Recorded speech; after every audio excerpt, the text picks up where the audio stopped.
All right, gentlemen. Yesterday we were talking about the king. If you take a look at Perak Yud Zayin, Pasuk Tes Zayin, 17:16. What page is it? It's 1028. Thank you. Page 1028. So, if you look at Pasuk 16, so you have all these rules of the king, and if you look, there are three limitations. One of them is kesef, right? He's not allowed to have a lot of silver and gold. Not allowed to have, not a lot. A lot he has. He's not allowed to have too much. There are limitations. The Gemara mentions what the limitations are. He's not allowed to have too many horses, and he's not allowed to have too many wives, right?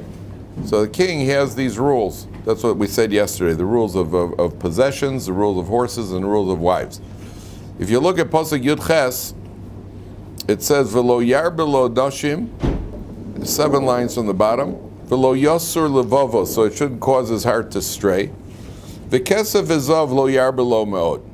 And then it says in the very next pasuk, V'haya keshivte al kisei mamlachto, when he sits on his throne, when he sits firmly on his throne. So I think it's the Vilna Gaon who says that the word kisei, throne, stands for 3 things.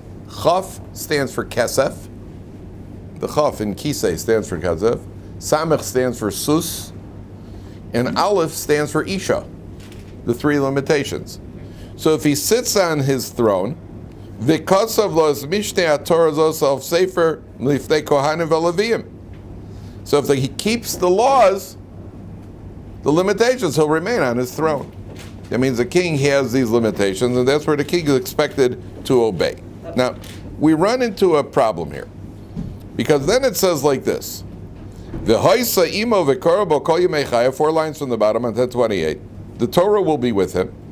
Leman yilmad liyira es Hashem elokav, the shafir Hashem is God.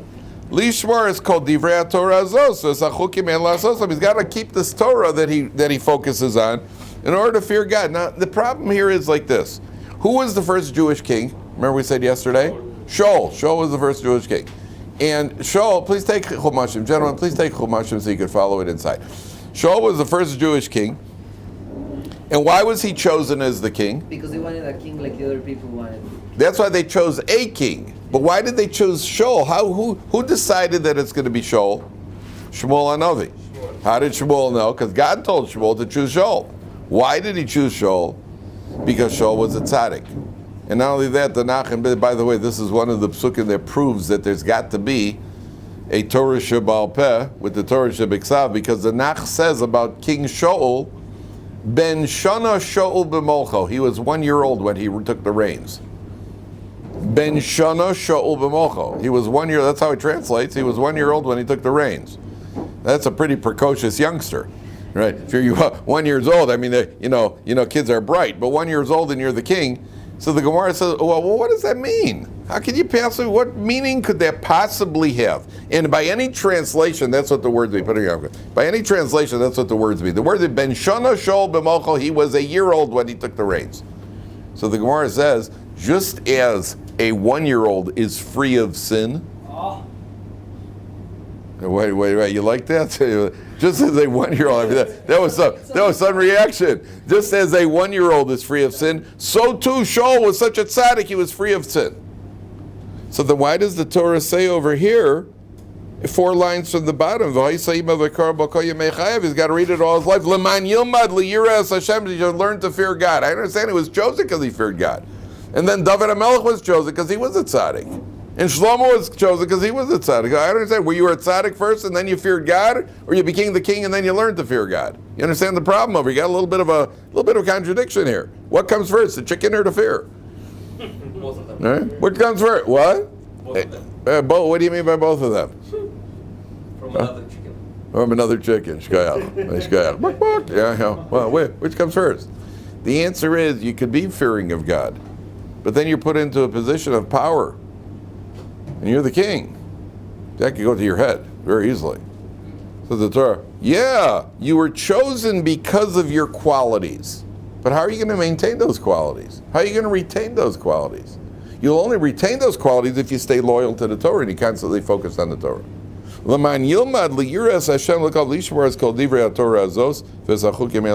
Number one. Number two, the Meforshim point out over here, a king has a tremendous amount of responsibility. There's a Gemara in Shabbos that says, if all of the forests, all the wood in the forest were quills, you know what a quill is, what a scribe writes on, and all the seas, what does it say? All the seas were ink and all the forests were quills, and I think all the heavens are parchment. I think it says all the heavens are parchment. Yeah, I think that's what the Gemara says. Whatever it is, it's using a metaphor, an allegory to show us that with all of that writing equipment, you would not be able to write down the issues that a king has to deal with in one day. You know, you take a politician, you take the leader of a country, then they talk about the leader of Israel. I mean, you know what an Israeli prime minister has to deal with in the course of a day? Security, strikes, finances, all the things. Okay, the president of the United States deals with going on vacation, but in Israel, the guy's got a lot of responsibility. What could happen in the United States already? It's not like, when I was growing up in America, you watch the news once a day. At 10 o'clock at night, we watched the news basically to get to the sports. That was what we watched. Nothing that was going on. America wasn't getting attacked. And basically you grew up, if somebody took the garbage, as long as the city was collecting our garbage and shoveling the snow in front of the house, you were happy. There wasn't an issue in our life. In Israel, every hour, beep, beep, beep. You hear the radio, they hear that beep on the hour. Beep, beep. Everybody stops to turn on the news. Because in this country, lots of happening. Every hour things change here. No, there's a nuclear, Iran's got a nuclear, what do you call it? The teachers are going on strike and the economy is shot. Everything is kind of, there's an issue with Syria now. It's a very, very, very interesting, so the tremendous amount of pressure. What does he do? Where does he get his guidance from? Now that we're not talking about an Israeli prime minister who's secular, where does a Jewish king get his guidance from? Says the Torah. His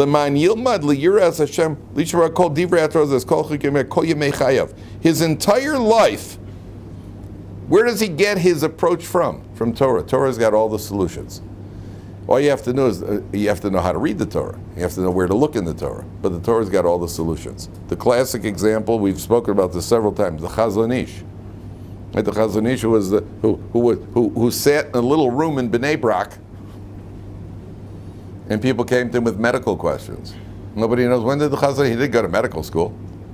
And there's the famous incident, I've actually seen the illustration, where they had to do brain surgery here in Israel. The doctors did not know how to approach the brain surgery. They went to the Chazon Ish and he drew them a picture of how they should do the surgery. Surgeons, professional surgeons. The Chazon Ish drew a picture of how they should, and they have this picture, it's photocopied, it's floating around somewhere, it's available, the illustration the Chazon Ish drew for the surgeons. Now, where did the Chazon Ish learn that from? The answer is it's all in Torah. Everything is contained in Torah. You just have to know. You know that the Vilna Gaon, are you aware that the Vilna Gaon wrote a book on trigonometry? Called Ayil HaMeshulash? And not only that, there is something called Kramer, his last name was Kramer, Kramer's theorem, which is some sort of theorem in trigonometry or something, which is named after the Vilna Gaon. He's the one. And where did he do this? In the bathroom. Because outside the bathroom, he was constantly learning Torah. How did he figure it out? How did he know? The Vilna Gaon knew everything. He knew music. He knew everything. Yes, science, astronomy, astrology. He knew everything. Where did he get it from? It's all in Torah. It's all there. And therefore, the Torah is saying, for a king, for all of your issues, all your problems, your approaches in life, look in the Torah. Okay, now take a look at this. This is one of Meforshim says this is very remarkable. If you look at Perek Yud Zayin Pasuk Chaf, now you know what the trup is. You know what the trup, the notes under the words, how you read when the guy lanes in the shul. It's based on what we call the trup, the notes, right? And there are names of the notes. So for example, in Pasuk Chaf, at the bottom of the page. So it says Levilti Rum Levavo. You see that there's like an arrow, and then it says Levilti Rum Levavo. Okay. Now here it says like this: he has to follow the Torah, that his heart does not grow haughty, me'echav, from the rest of the Jews, his brothers, ulevilti sur mina mitzvah yamin usmol, that he shouldn't veer off of the mitzvahs right or left. So the Torah is telling you, the plain meaning is that the king has the Torah with him to keep him humble. Levilti rum levavo, that he shouldn't become haughty and arrogant and lord himself over everybody else. Then it says, Leman yarich yamim al mamlachto, that he should live long, his kingdom should extend, hu ubanov b'kerev Yisrael. Now watch this, gentlemen. The trup, under the words, Yamim al mamlachto. Do you see those words? Do you see that where it says Yamim? Do you see there's like a squiggly over there? The way we read it is second line from the top at 1030. You see there's like it looks like a backward Z under the word Yamim? Yeah. And then al mamlachto, there's like a half moon with a little dot in it. Mm-hmm. You see there? You see what I'm looking at? That's the trup. The way it's read is Yamim al mamlachto. That's the sound that the trup makes over there. The name of the trup, each one has a name. The little Z is called a darga. And the half moon with a dot is called a tevir. That's the name of it. Now these names have a meaning. They have a pashta, munach, zarka, budach, segol, budach. These are all names. They have a meaning in Hebrew. Darga means a step. Darga is a step in Hebrew, like stairs. Tevir, substitute a shin in Hebrew for a tuf. It's an Aramaic name. Tevir is Aramaic. If you take a tuf in Aramaic and substitute with a shin, you get the Hebrew word. Like tlas, the number tlas, change the tufs into shins. What do you get? Shin lamed shin is what? Shalosh. Tlas is 3 in Aramaic. The tuf and the shin is often interchangeable. If you want to know what the word in Aramaic means in Hebrew, a tuf changes into a shin, then you got the Hebrew meaning for it, often. So tlas, which is 3 in Aramaic, if you switch the 2 tufs for a shin, you have 2 shins. You have a shin lamed shin, shalosh, which is 3. Only with taf shin, it's the only. Tuf turns into a shin. There are other letters, like what do you call it? Where else do you get this? What other letters are interchangeable? I forget, but there are other letters, but the tuf and the shin are definitely interchangeable. But right, like Mishnah, Masni is Mishnah. The tuf and the shin are the most obvious. Okay. Darga means a stairs. Tevir, take that tuf and put in a shin. What do you get? Shivir. What does shover mean? What does lishbor mean in Hebrew? Right. To break. To break. Okay. Broken stair. That's how it would translate. Darga tevir, the trup under Yamim al mamlachto, would translate into broken step. What does that mean? What does that mean? Broken step? And the words, what does Yamim al mamlachto mean? Yarich Yamim, he will live, his reign will extend. And underneath the words, his reign will extend, it says broken step. Anybody got an idea what's the connection? It'll be interrupted. It'll be interrupted. Very good, very good.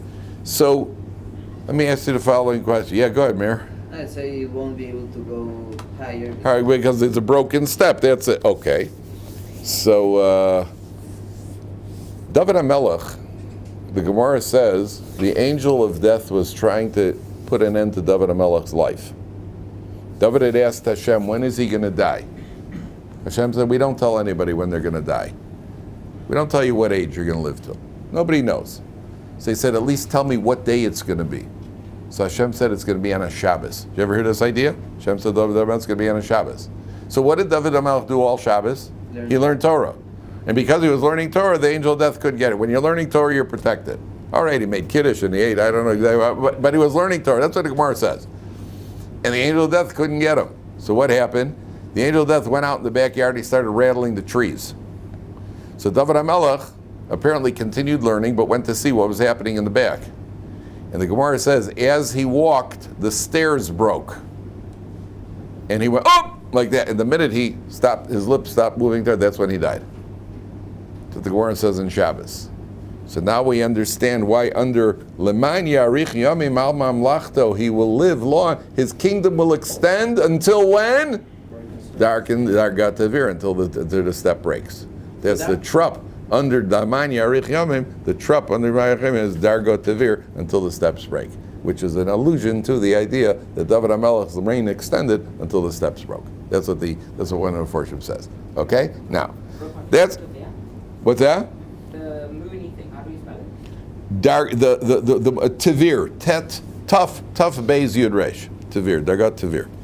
Okay, that's a remez. Okay, now, there's a bigger question here.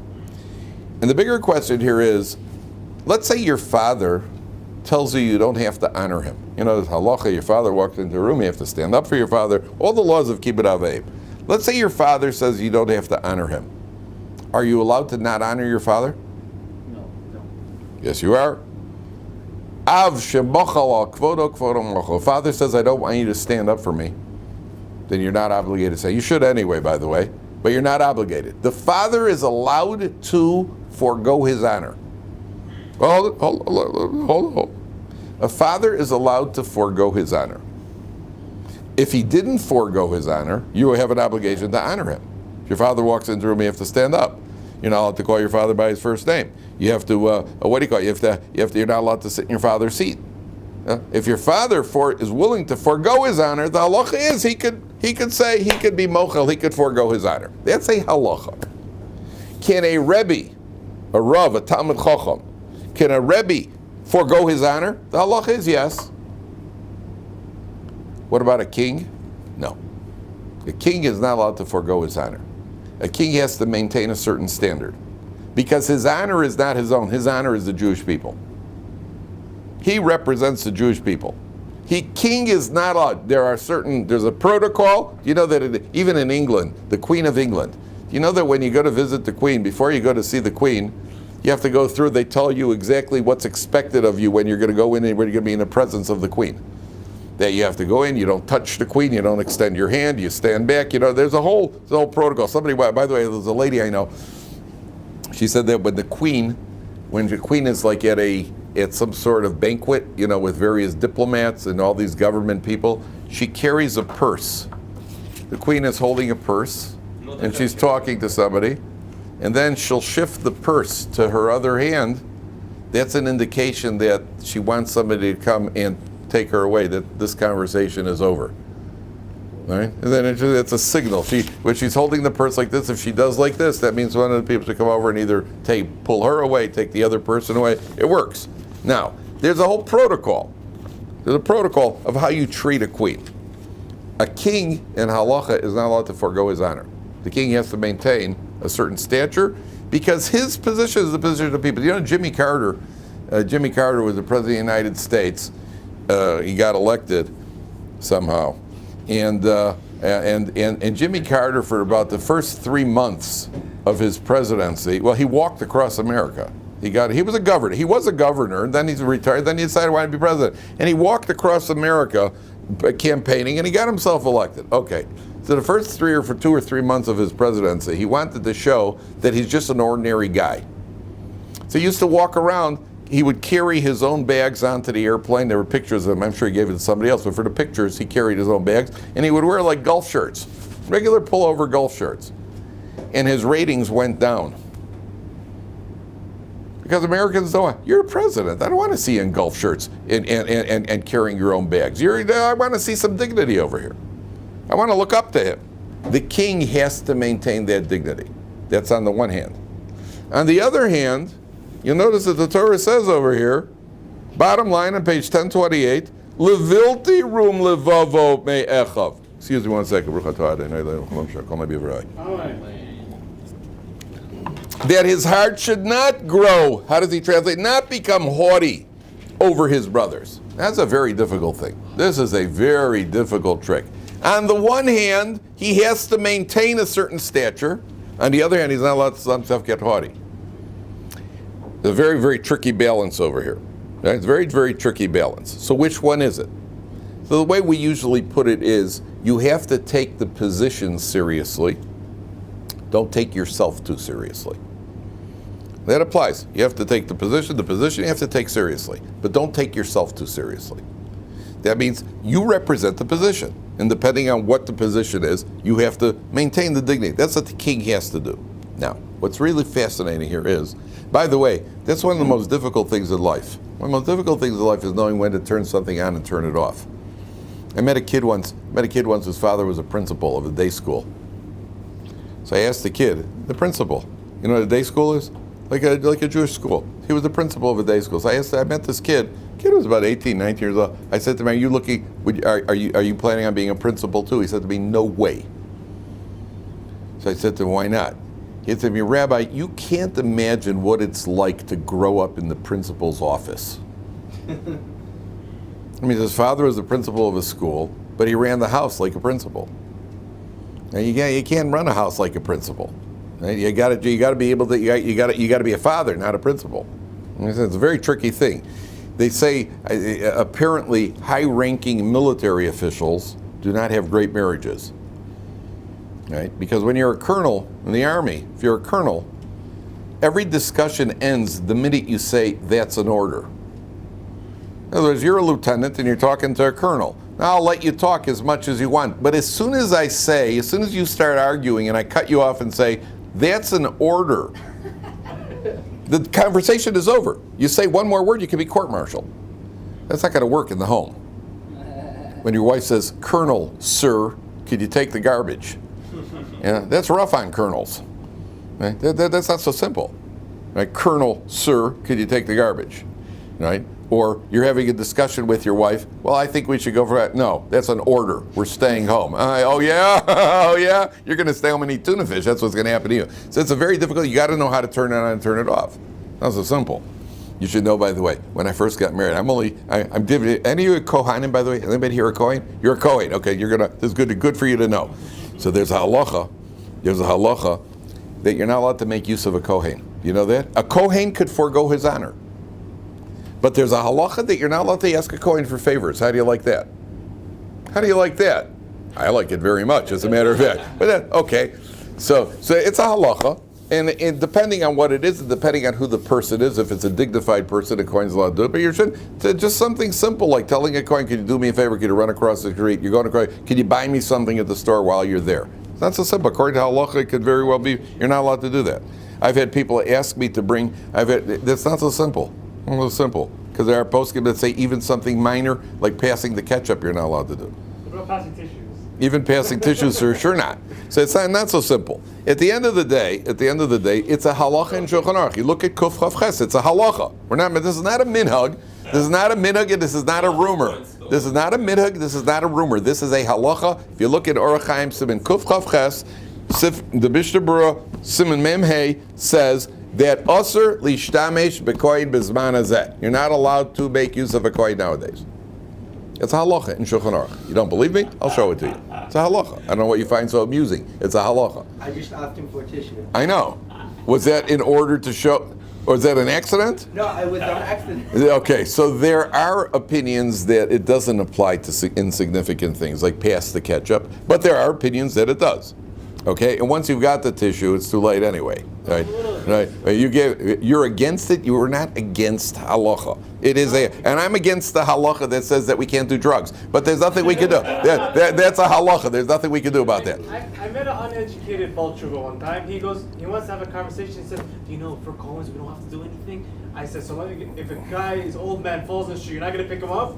He's like, it's not an argument. That should be giving that's not, what somebody distorts is not our issue. We're talking about what the halacha is, not what somebody distorted. So at the end of the day, if a Kohen does want to do something for somebody, he is allowed to, as long as it's not something degrading. I mean, if I want to do you a favor, if you ask me for a favor and I'm happy to do you the favor, so that's okay. But if you ask me to do something like take the garbage, which is degrading, then a Kohen's not allowed to do it. If it's something where that line is exactly is not clear, but if it's something degrading, then a Kohen cannot do that. If it's something for your parnasa, you could. If you work as, you can work for the sanitation department if you're a Kohen. But if it's to do a favor, then I'm talking about a halacha over here. I'm talking about a halacha. Okay? So there are certain levels that a person has to maintain their. Well, hold for 1 second, Steve. Hold for 1 second. There are certain levels that a person has to maintain. Yeah, what were we going to ask this? So, just a quick question, because I used to be an assistant teacher at a school in Houston, and one of the kids there was a Kohen. And normally, like, you kind of learned it from the Rabbi that was working with, I'm like an assistant teacher with them. And it's to, like, kind of like help them get, learn how to be, like, responsible. Let's say, oh, could you please pick that up, or please, like, clean this up. It's a good question. It's a good question. First of all, there is a discussion whether it applies to minors. Can you ask a Kohen who's a minor, a Kohen who's not bar mitzvah, can you ask him to do something for you? And I want to tell you something. There are even poskim who say that that's not okay, because this is based on halacha. The Torah says v'kidashto. V'kidashto means that you have to give the Kohen has a certain sanctity, a certain holiness, and therefore the halacha v'kidashto. Some poskim say that it applies even to Kohen who are minors. For educational purposes, for example, if parent father can certainly ask his son to do it.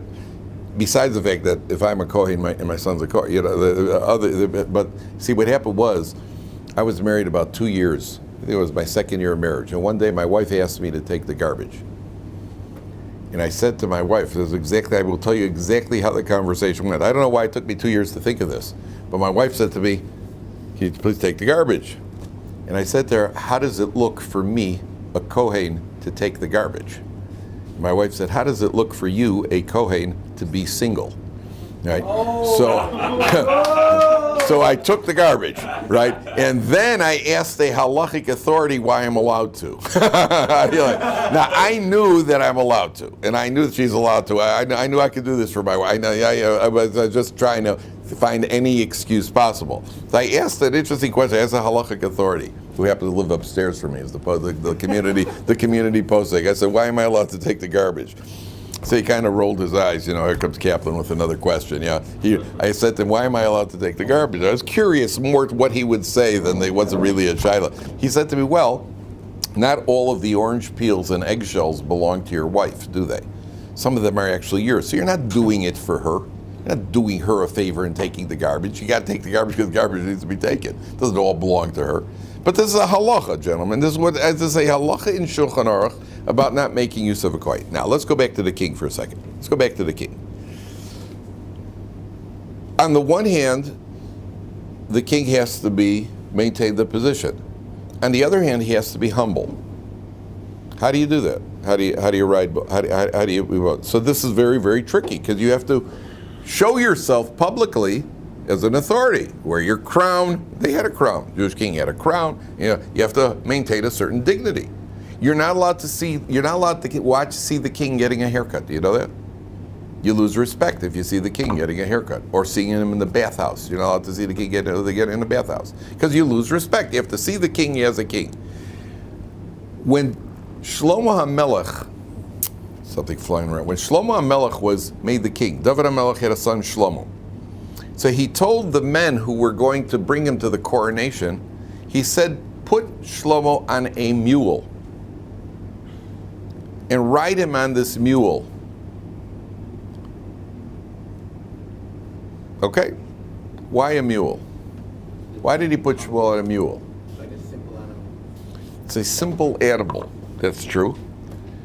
The answer is, where does a mule come from? How do you get mules, gentlemen? Mules don't have children. They're not mommy and daddy. A horse and a donkey.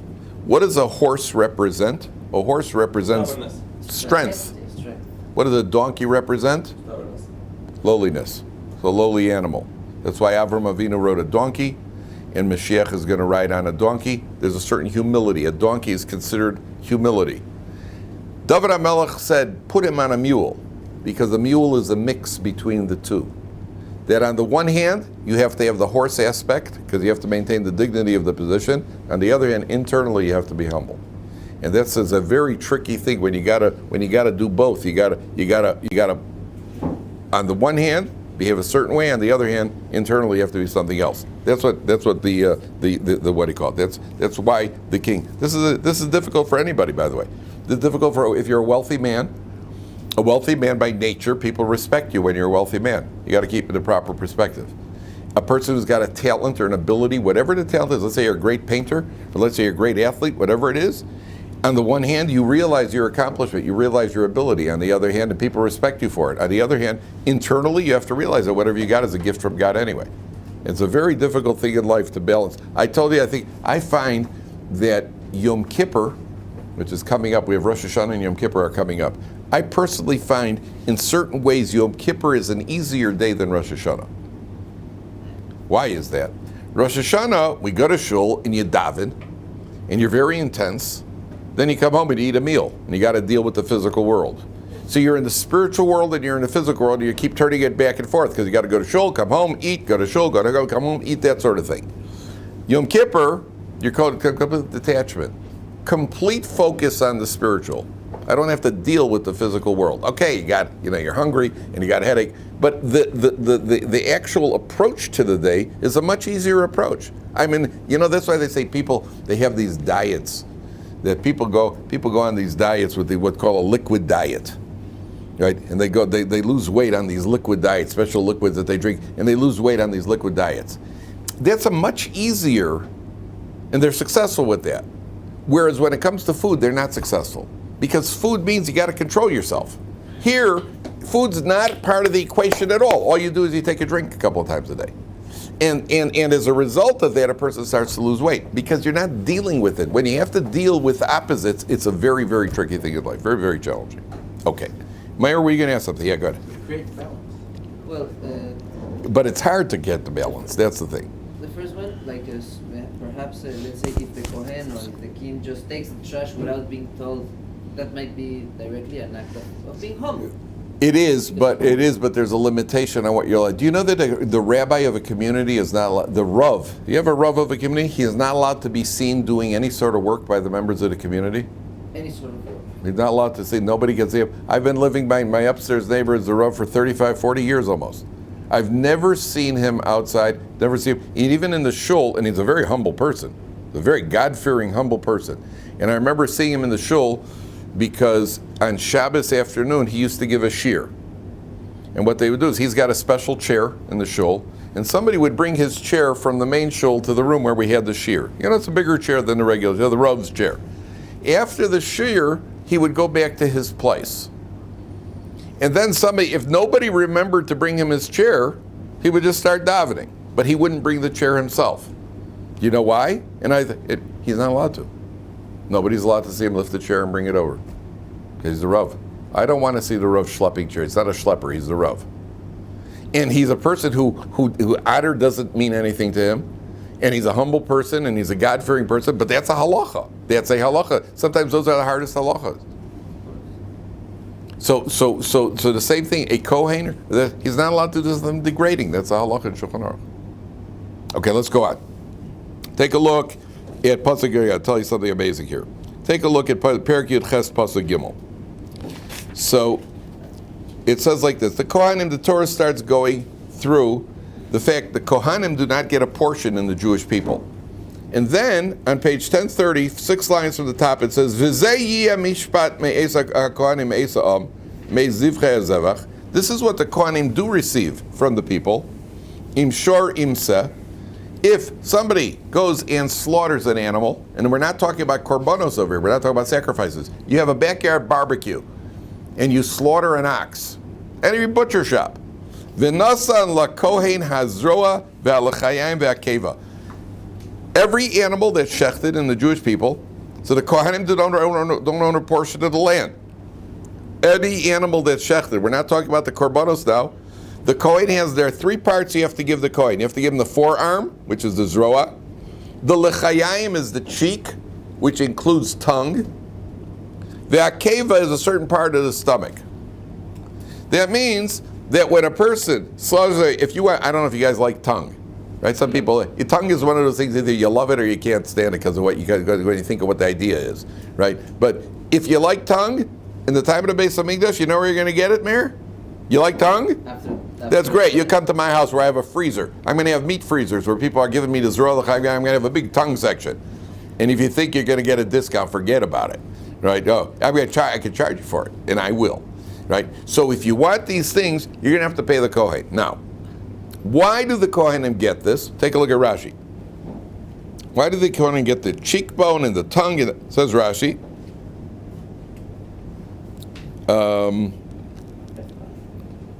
It's the left column of Rashi, top line on 1030. Left column, top line. If you see it, show. If you see it, please show the person next to you. Dorshe Rishumos Hayu Omrim. The commentaries. Dorshe Rishumos is a way of saying the commentaries. Chazal, they say, Zroa Tachas Yad. Why does the Kohen get the Zroa? It corresponds to the hand. Whose hand? Shenemar Vayikach Romach Biado. Pinchas took a spear in his hand. And Pinchas was a Kohen. So he merited through his action of taking the spear that Kohanim will get the arm, the Yitzroa of the animal. L'chayayim, the cheek, Tachas Tfilah, for prayer. Shenemar Vayamod Pinchas Vayipalal. Pinchas said a prayer. V'hakeva, in the belly, Tachas Ha'isha El Kavasa. He nailed the woman when the Torah says that Pinchas speared them, so it says it got the Isha El Kavasa to her midsection, and therefore the gift to the Kohanim throughout the following generations are all going to be corresponding to what Pinchas did. Okay, that's why we get these gifts. That's what the Torah says. So at the time of the Beis Hamikdash, nowadays they don't apply, but at the time of the Beis Hamikdash, when you shecht an animal, you're going to have to give somebody a lot of the meat away to the Kohanim. Okay, Kohanim need to be supported too. The wheat, the grain, you're going to give 10% to the Leviim, and so on and so forth. There's an unbelievable idea here, gentlemen. This is something that you have to. People fail to realize this. When you do a mitzvah, you think of getting reward for the mitzvah, right? Did you put on tefillin this morning? Good. You get a reward for it? Did a mitzvah, we get rewarded for it. Which aspect of the mitzvah do you get rewarded for? Well, you walked to shul, you get reward for that. You took your tefillin out of the bag, you get rewarded for that. You wrap them around your arm, you get rewarded for that. That means what we see, why doesn't it just say one big reward for Pinchas? No, every step of the way in the process was a different reward for Pinchas. Every step of the way is a different reward. There's a story, the Vilna Gaon had a wife. And the Vilna Gaon's wife had a friend, and the two of them used to go around collecting charity. The Vilna Gaon's wife and her friend, they collected charity and distributed to the poor people. One of them, I don't remember which one it was, one of these ladies, they got older, and one of these ladies was on the verge of death. So they made a pact with each other. They agreed that the one who dies first should come back to the other one in a dream and let her know what's going on upstairs. They made an agreement. I guess if you're the wife of the Vilna Gaon, you can do these things, right? So they made an agreement, and one of the ladies died first. I don't remember which one it was. She died. And then she came back in a dream. She said, "Nu, what's going on up there?" She said to her, "Listen, I can't tell you everything. There's only one thing I could tell you. Do you remember we were once collecting tzedakah, went on one of our tzedakah trips, and we got to a certain house, and somebody had to go upstairs to knock on the door. And we were both a little older, so we were taking turns. In one house, I went up the stairs, in the other house, you went up the stairs, and I went up the stairs. Remember, we were taking turns. In the world of truth, we both get rewarded. But there is no room, there isn't enough room in the entire world to measure the distance of the reward between the one of us that went up the stairs and the one that stayed down on the street." There's another version of the story that they saw a woman who they wanted to ask for money, and one of them went like this, "Hi." She said, one second, she waved her arm. And she said, there's no distance, you can't measure the reward distance between the one who raised the arm to beckon her and the one who didn't. That means we think of it as just one big blob. Mitzvah reward.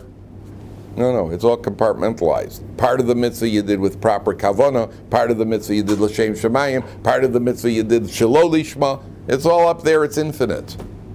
So Pinchas goes, and his mitzvah is divided into different compartments. Part of it was raising his arm with the spear. Part of it was saying a tefillah. Part of it is where he nailed her. right? For every one of those answers, a person gets rewarded. For every single thing, a person gets rewarded. How do you like that? Everything you do, you get a reward. As a person says, just getting up and going to shul. When you wake up in the morning, how fun is it to get up at 7 o'clock to get to shul? Not very. The difficulty of getting up in the morning, you get rewarded for that. We're playing for keeps over. Yes, Itamar. To me. If I essentially make more steps between the mitzvah and the thing we need to do for that mitzvah, I get reward for that. I have my tefillin in a box and a bag and another bag, every bag that I open up is another. Well, you don't have to, not if you make it difficult for yourself, but there is something called schar psios. The halacha says that if there are two shuls to daven at, and one is a little further than the closer one, you should go to the further one, and you get reward for the steps that you took. I was going to ask, I should go to the farthest shul possible. But within reason, right? The halacha talks to people who are reasonable, Itamar, right? So within reason, you should go to the one where that's what he called. That's a little further away, if all else is equal. Listen, if you daven better in the first one, so you should daven better in the first one. We're talking about if all else is equal, so walk a little more. As a person comes like, but if I go to the other shul, then I'll get to learn for 10 minutes before davening. I don't have to walk. I'll be able to open up a Gemara and learn for 10 minutes. Okay, learning a Gemara is more important than walking to the shul. So go to the shul. So you have to weigh out everything. But if all else is equal, so then you get, but there is something called schar psios. You get there, literally means the reward for the paces that you take. There's a concept like schar psios. Why not? But here you're seeing that what we generally tend to oversimplify everything. We just see everything in black and white. Everything we're like, oh yeah, he did a mitzvah, there you go. There's a lot to it over here. The same thing with an avera. If a person takes a bite of pork, for every time he chews it and he has pleasure, it's not just, one avera. You chewed it, you got some pleasure. Okay, you're accountable for that. Then you chewed it again, you're accountable for that too. And so on and so forth. Yes, Mayor. What is the percentage of that the Levim get from? The Levim get 10% of the grain that you bring in, but then they have to kick up 10% to the Kohanim.